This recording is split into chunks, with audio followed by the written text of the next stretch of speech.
I'm 18 years old, and my mom is crying. I was standing at the Minneapolis-St. Paul airport, and I was giving her a hug for the last time before I would be going to a 6-month journey in Thailand.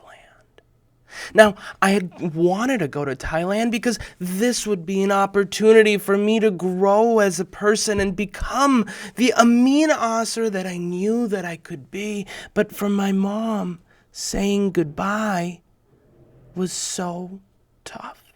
So she hugged me. And she was crying and she said, Amin, if this makes you a better person, then go. And I can't wait to see you in 6 months when you're finally the man that I know you can be. So I said goodbye. And I got onto the plane, and the plane was pretty special. They were lots of people, and they had a little videos for us to watch, and, they gave us food, but after a couple of hours, I started to get bored. I mean, there's only so much you can do on an airplane. It starts to get boring. So I took out a piece of paper, and I started to write. I started to write all of the things that I wanted to be as a person. I wanted to be someone who was strong and physically fit, going to work out almost every day. I wanted to be somebody who had a great relationship with my mom and dad because I loved them so much. I wanted to call them every day. I wanted to be someone who was good at school, who would get good grades and do the best that I could every day. And I kept writing, and then when I finished, I folded up that little piece of paper and I tucked it away into my backpack. I forgot all about it. Well, for about 6 months. Because 6 months later, I found myself on an airplane again, but not going to Thailand. No, this was a flight from Thailand back to Minneapolis, Minnesota. And by the way, for those that don't know, Minneapolis, Minnesota is probably the best place on earth. But anyways, I was back on that plane, and it was amazing. There were people in all the seats. They fed us yummy, yummy food. We watched some TV, but after a while, I got bored. And I started to think, what am I going to do with all this time? And I thought to myself, hey, what if I start writing? And then I started looking for that piece of paper, and I found it, and I opened it up. And when I did, my heart sank. My heart sank because I realized that all of these things that I had written, I had written that I wanted to be the best son to my mom. Well, you know what? When I was in Thailand, I barely even called her. I had written that I wanted to be in good shape and eat good food. Well, you know what? I found a place that served butter chicken, and look, let me tell you guys, I ate it every single night, and I was in terrible shape. I had written that I wanted to do good at school, and you guys, I didn't do my very best, and I started thinking to myself, oh man, I went on this trip so I could become the best person that I could, but it just didn't happen. And so when I finally saw my mom at the airport again, and I hugged her, and I held her, and I cried to her, and I said, Mom, I don't know what happened. And she looked at me, and she said, well, Amin, let me ask you, did your family change while you were in Thailand? I said, no. She said, did your religion change while you were in Thailand? I said, no. She said, Amin, did your friends change in Thailand? And I said, yeah, they did. And my mom looked at me, and I'll never forget. She said, Amin, if your friends are good, well, then you'll be good too. But if your friends are bad, if your friends are people who make you a worse person, then guess what? You'll turn into a worse person too. She was right. When I went to Thailand, the people who I was friends with, the people who I hung out with, they weren't people who cared about family like I cared about family. They weren't people who cared about school like I cared about school. They weren't people who cared about fitness like I cared about fitness. And you know what? it rubbed off on me. Bismillahir Rahmanir Rahim. Alhamdulillahi Rabbil Alameen. والصلاة والسلام على سيد المرسلين سيدنا محمد وعلى آله وصحبه وسلم تسليما كثيرا. Assalamu alaikum, ladies and gentlemen, boys and girls. Thank you for joining me on this beautiful Saturday, and I hope that you and your family have had an amazing week. It means so much that you're here with me, and I want you to know that I care about you. Now, anyways, today we are going to be talking about something that I love talking about, and that is friends. Because guess what? Friends make all the difference, and we're going to be talking about it as I read from one of my most favorite books called Faithful Friends. But before we do, allow me to briefly introduce myself. For those that don't know me, my name is Amin Aaser, and I am the author of Noor Kids. What is Noor Kids? Noor Kids is an amazing series in which every month families receive amazing books delivered directly to their homes. Let me show you over here. When you sign up, you get a box just like this, and you get books in the mail. Books like Strong Muslim and Hidden Treasure and Squeaky Clean and so many more. You also get a little passport where I lost my passport, but I'm sure I'll find it again. And every month you're able to collect badges. If you're not a member, check out NoorKids.com and become a member. Not only will you love it, but you also support us, so that way we can continue doing this type of work. Now, every week I'm actually going to say salam alaikum, but not just to everyone. No, you got to do, and it's simple. You have to complete the challenges. At the end of today, I'm going to be sharing the poetry challenge, and if you complete it, well, I'll be saying salams to you next week. And that's how I'm going to be doing shout outs from now on. So if you want a shout out, I'll give it to you, but you got to earn it. And I'll be talking about it after I read out of our book, Faithful Friends. Oh yeah, P.S. One quick announcement.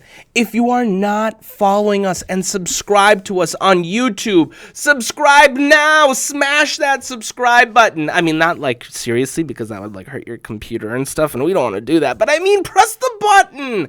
We're almost at like 6,000 or 7,000 subscribers, and then after that, we'll be at 6 gajillion.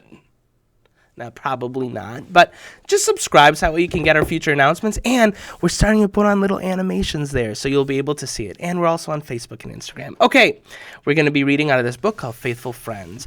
Now, Noor Kids follows a story of 4 characters, Amin, Shireen, Asad, and Amira. They live in a city called Maple Grove. Psst, that's actually where I live. And they go to a school called Northport Elementary. Psst, that's actually where I went to elementary school too. Anyways. There's Shireen, Amin, Asad, and Amira. First, there's Shireen. She's 7 years old. She's got a twin brother named Jafar. Lots of times you'll see her doing amazing things, like here. She's actually going tubing in a river. Why? Because she wants to be just like her mom, who's adventurous. She actually works for National Geographic.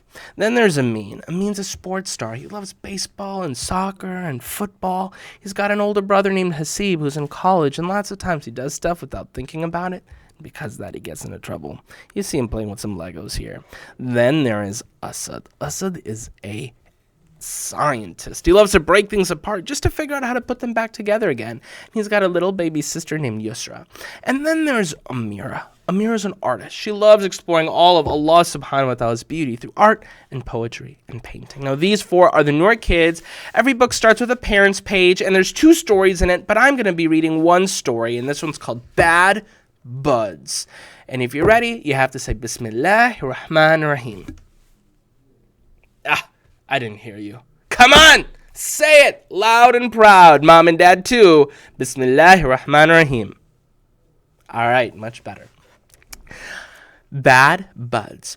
Asad and his family traveled to Washington, D.C. for Dad's architectural conference.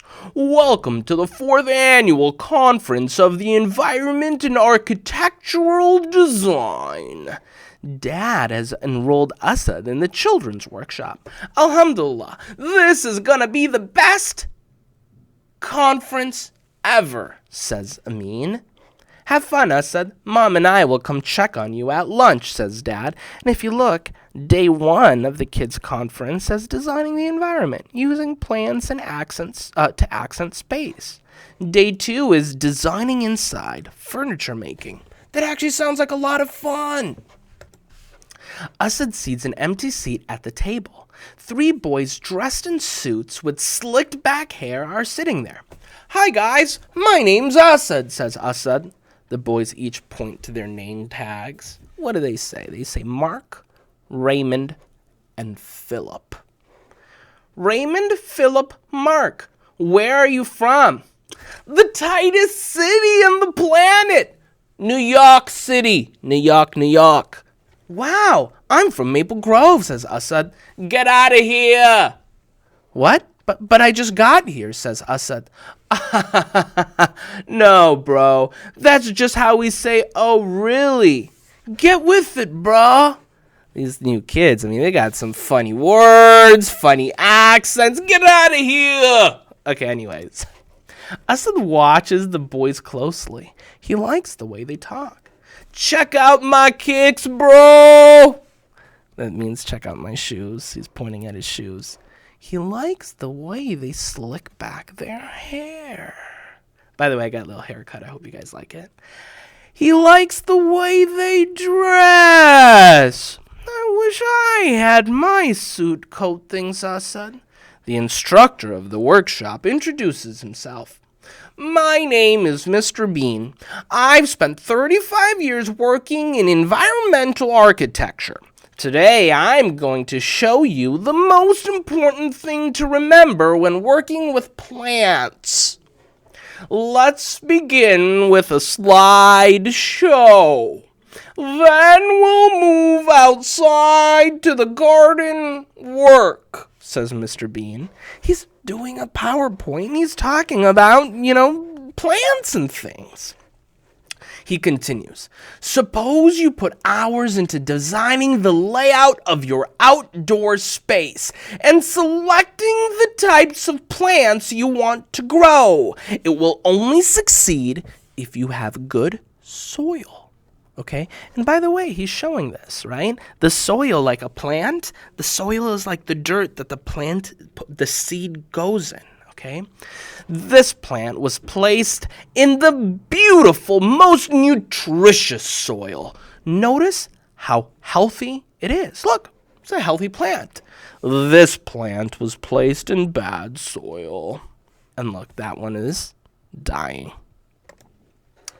Why does this plant look ill? Asks Mr. Bean. The unhealthy soil made the plant weak, says Asad. That is correct. This plant will never be healthy so long as it is surrounded by bad soil. The kids work in the garden for the rest of the workshop. Look at them working in the garden. Asad's having fun. He's smiling. But look at Raymond, Mark, and Philip. At the end of the session, the 3 boys approach Asad. Bro, this plant stuff is so boring, don't you think? I do like it. But if I tell them that, they'll think I'm boring, Asad thinks to himself. Asad's in a conundrum. He is in a conundrum. Asad actually enjoys the plants. Look, you guys, plants are amazing. They're so much fun. They're outdoors. You can get your hands dirty. But those 3 boys don't like it. And if Asad says he doesn't like it, well, they're going to think he's boring too. What do you think Asad should say?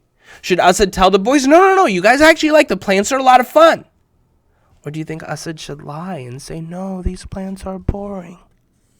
He should tell the truth, right? He should be true to himself. Have you ever changed your opinion on something because you're afraid that your friends would make fun of you? Have you ever been in a situation like Asad where you weren't able to be honest and say what you really felt because you were worried that the people around you might not like that? It's a tough situation to be in. That's not a good situation. It's tough. I've been there. I don't like it one bit. Well, let's see what happens for the rest of the story. The next morning, Asad slicks his hair back with gel. He wears a pressed shirt. These new boys are making an impact on you, son. Be careful who you surround yourself with, says Dad. I'm good, Dad, says Asad. Look at him with his slick back hair and a little suit. The boys are excited to see Asad's new style. You look fly, bro, says Raymond. No doubt, says Mark.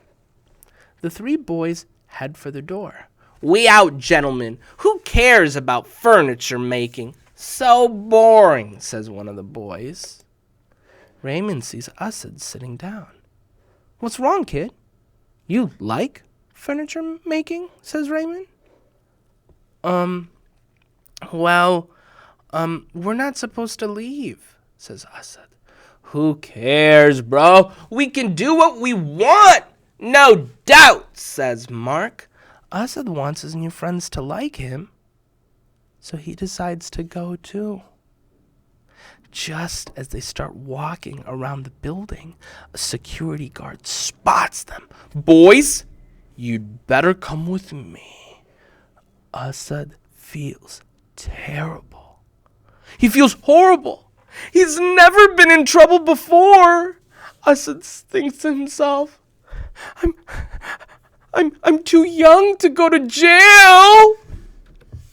The guard calls each boy's parents to come pick them up.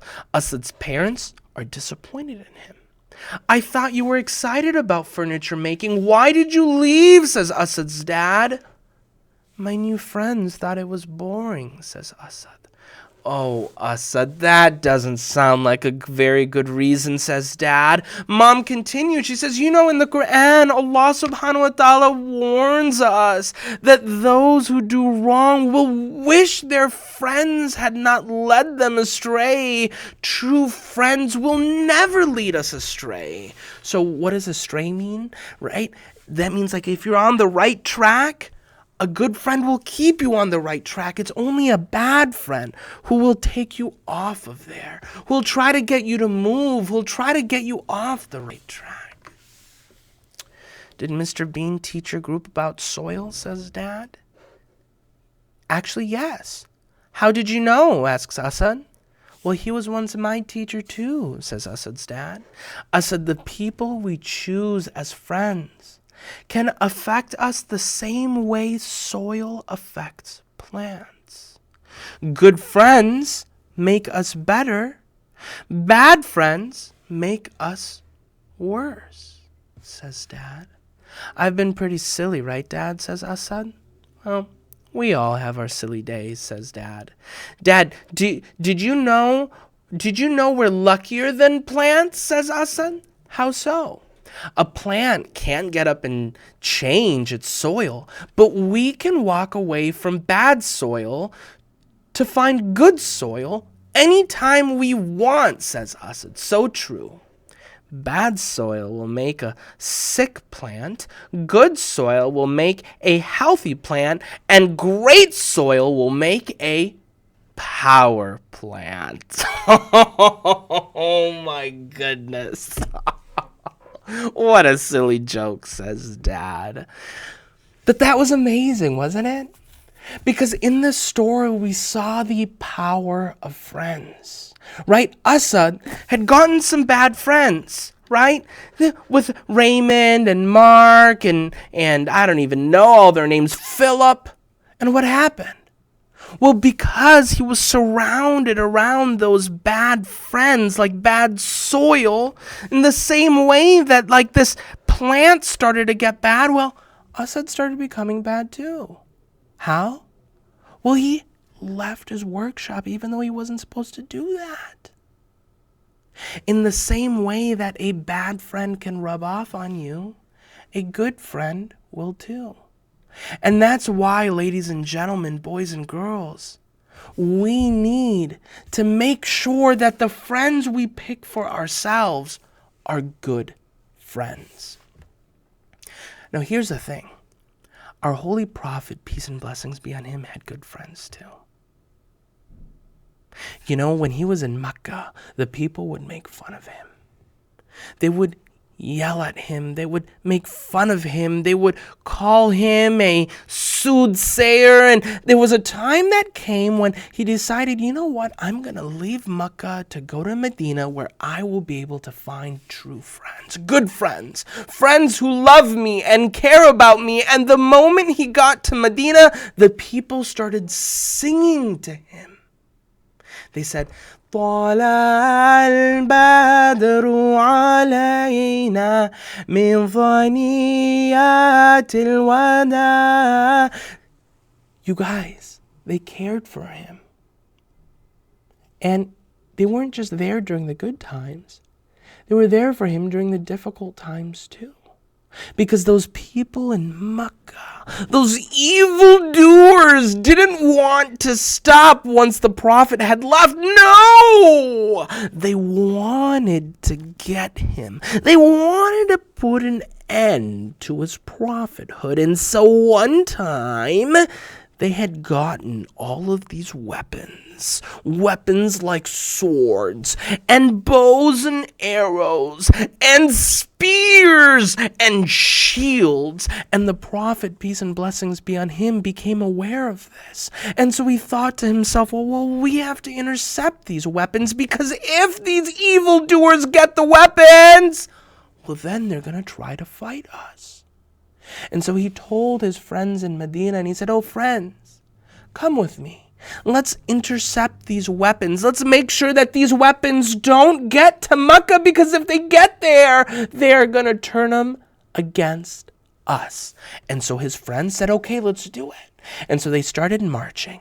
They left Medina and they started going, and they left and they went further and further until they found a place where those weapons were being held. But there was a surprise. Those weapons weren't alone. No, it was a sneak attack. The people in Mecca were waiting for him. And there weren't just 1 or 2 or 3 or 4. There were over 1,000 enemies who gathered to get ready to fight our holy prophet. And our prophet was only with about 313 people. Now, could you imagine being a friend of the prophet at that time? Would it have been easy? No, it would have been tough. I mean, there was only about 300 of them. It could have been easy for them to be like, oh, okay, well, we didn't really sign up for this. We gotta go. But they didn't. They stayed. They said, oh, prophet, we are here to protect you. We are here because you are on the right path. We're here because we want to be your good, honest friends. And so they stayed with him. And ladies and gentlemen, what happened next is what is called the Battle of Badr. And let me tell you, the good guys, well, they won. With only 313 people, the Muslims were victorious on that day. They defeated those evildoers. They defeated the people from Mecca, and they were successful. And the reason why I'm sharing you this story is simple. It's because in order for us to have a good friend, we have to be a good friend too. And so when we have friends that we are looking for them to be in our lives to help us, well, just like those people helped the Holy Prophet, peace and blessings be on him, we have to be there for our friends in their time of need too. I love that story. I love it so much because I love talking about our Holy Prophet, peace and blessings be on him. Every time I do, I just feel happy. So, ladies and gentlemen, boys and girls, I told you that today we would have a challenge, and a challenge we will have. And so here's the deal. I'm going to be showing you this quick video, and in this video, you're going to be learning about the challenge that I am giving you. It's called the Friendship Challenge, in which you will be asked to do something very special, and if you complete it, I will be giving you a shout out and sharing your work on our very next Kids Khutba next Saturday. Deal or no deal? Deal No deal. Deal. All right, here. Without further ado, let me show this to you. Bismillah ar-Rahman ar-Rahim. Mirror, mirror on the wall, who is the best poet of them all? Oh, who is it that I see? It is me doing poetry. This month, we challenge you to create a poem of your own, one that's between 25 and 250 words. Once you finish, post it online for the world to see. And perhaps a true poet you will be. Oh my gosh. Oh my goodness. Did you like a true poet you will be? So it's simple, okay? On the Noor Kids app, if you don't have the app, download it. You can download it. Tell your mom and dad to download it, okay? On the Noor Kids app, you go to the challenge section. And in the challenge section, what you're able to do is upload a poem. All right, so this is a poem that either you can talk into the camera and deliver, or you can write down, okay? And it's a poem that you're writing for a friend, right? For what a true friend is. And so once you write that poem, you're going to be able to put it on, and you'll be able to see everyone else's submissions as well, okay? Download the app, put it on the app, and next week we'll be giving you a shout out. With that, ladies and gentlemen, boys and girls, I want to thank you so much for joining me on this special Saturday. It was such a treat. I am so excited to, inshallah, see you next week. And so we'll see you same time, same place. And by the way, if you are not yet a member of Noor Kids, tell your mom and dad, noorkids.com. Inshallah, you will love it, and you'll be supporting us too. Assalamu